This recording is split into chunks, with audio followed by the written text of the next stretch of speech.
David Bessis, bonjour. Bonjour. Vous êtes président de l'entreprise Tiny Clues, créée en 2010. Tiny Clues, c'est petits indices. Alors, l'activité de Tiny Clues tourne autour de la recherche de petits indices. Expliquez-nous. La recherche et la valorisation de petits indices. En fait, on travaille pour des entreprises qui ont des énormes quantités de données. Par exemple, des entreprises de e-commerce ou de médias digitaux qui vont avoir des bases de données avec des millions de gens, des milliards d'événements. Et on va être capable de comprendre l'intégralité de ces événements, leur donner du sens et de les consolider pour arriver à des résultats qui sont importants pour le client, des prédictions, des recommandations, des ciblages.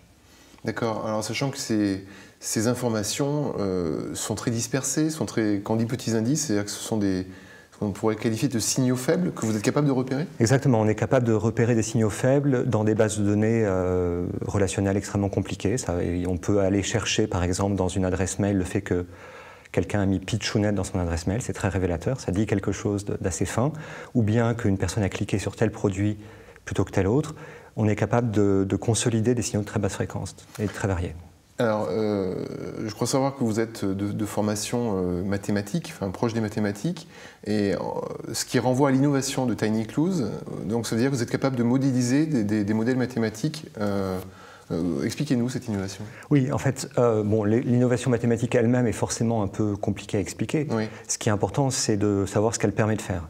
Et ce qu'elle permet de faire, c'est de récupérer des bases de données extrêmement complexes et automatiquement d'attribuer un sens à chaque événement, quelle que soit la fréquence de l'événement, quelle que soit la complexité du réseau d'événements auquel on est confronté. Alors, pour concrétiser justement l'apport du service innovant de Tiny Clues, est-ce que vous pouvez nous donner quelques exemples d'usage de vos services innovants? Oui, je dirais que le plus innovant, justement, c'est dans le mode de delivery du service, c'est-à-dire qu'on va fournir un service qui est directement ce qui permet aux clients d'exécuter des décisions. Par exemple, on travaille pour un grand acteur du e-commerce tel que Price Minister pour leur aider à cibler leur campagne de communication. Cibler leur campagne de communication. Voilà. Et sur des masses de données importantes? Vous pouvez imaginer les masses de données en jeu, je ne vais pas rentrer dans les chiffres précis, mais elles sont très très importantes. Oui. Écoutez, David Bessis, merci beaucoup. Merci.